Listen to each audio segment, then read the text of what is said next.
নমস্কার বন্ধুরা, তোমরা সবাই কেমন আছো? নিশ্চয়ই ভালো আছো। আমিও ভীষণ ভালো আছি। তো তোমাদের সঙ্গে নিয়ে আজকের ভিডিওটা শুরু করছি। তো বন্ধুরা, আগামী দিন যেই ভিডিওটা পোস্ট করেছিলাম, আমি বলেছিলাম যে আমরা গরমের ছুটিতে ঘুরতে গেছিলাম। তো কোথায় ঘুরতে গেছিলাম? কালকে হচ্ছে লোলেগাঁও ঘুরতে গেছিলাম। সেই ভিডিওটা তোমাদের আমি পোস্ট করেছি, তোমরা নিশ্চয়ই দেখেছো। আর আজকে আর একটা নতুন জায়গায় যাচ্ছি। আমি কালকেই বলেছিলাম যে কোথায় কোথায় গেছি পুরোটাই তোমাদের সঙ্গে আমি শেয়ার করব। তো আজকে আর একটা নতুন জায়গায় এসেছি আমরা। তো দেখো আমরা চলে এসেছি। এই আমাদের হচ্ছে হোমস্টের রুমটা দেখো। পাহাড়ি এলাকার রুমগুলো দেখো একটা আলাদা রকম।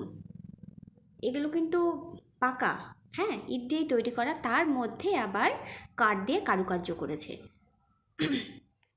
আমরা আজকে যেখানে এসেছি এই রুমটা ডবল বেডের রুম। তো দেখো তোমাদের আমি দেখাচ্ছি পুরো রুমটা ঘুরিয়ে। এই হচ্ছে একটা বেড, আর ওই যে পাশে একটা বেড, আর এই হচ্ছে দরজা। এই দরজা দিয়ে বাইরে বেরোলে বাইরের পুরো ভিউটা দেখা যাবে, প্লাস ওখান থেকে কাঞ্চনজঙ্ঘাটাও দেখা যাবে। কিন্তু আমাদের কপালটা এতটাই খারাপ বন্ধুরা, আমরা যখন গেছিলাম দেখো পুরোটাই মেঘে ঢাকা, মানে কাঞ্চনজঙ্ঘা দেখাই যাচ্ছে না, দেখতেই পাওয়া যাচ্ছে না। তবে এই 1-2 সেকেন্ডের জন্য আমরা একটু দেখতে পেয়েছিলাম, ওটা আর ক্যামেরা বন্দি আমরা করতে পারিনি। তো দেখো সামনে এই যে একটা দোলনা টাঙানো আছে, এখানে উষসী আর আমাদের সঙ্গে আমাদের আর এক কলিগ গেছিলো, ওর ছেলেটা, দুজনে মিলে খেলছে। আর দেখো পুরোটাই মেঘে ঢাকা। এবার বলি বন্ধুরা, আমরা কোথায় এসেছি?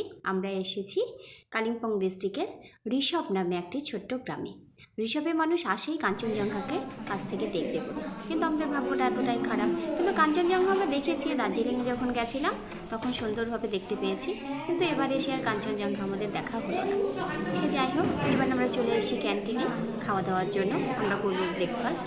সকলে টেবিলে বসে গেছে, যে উষসীর বাবা, ওরা দুজন সকলে চলে এসেছি।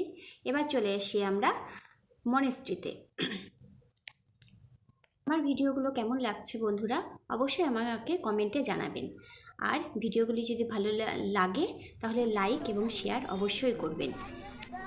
ঋষভের পরে আমরা কোথায় ঘুরতে গেছিলাম পরের ভিডিওতে আপনাদের সামনে খুব তাড়াতাড়ি নিয়ে এসেছি। আজকে এই পর্যন্তই, টাটা।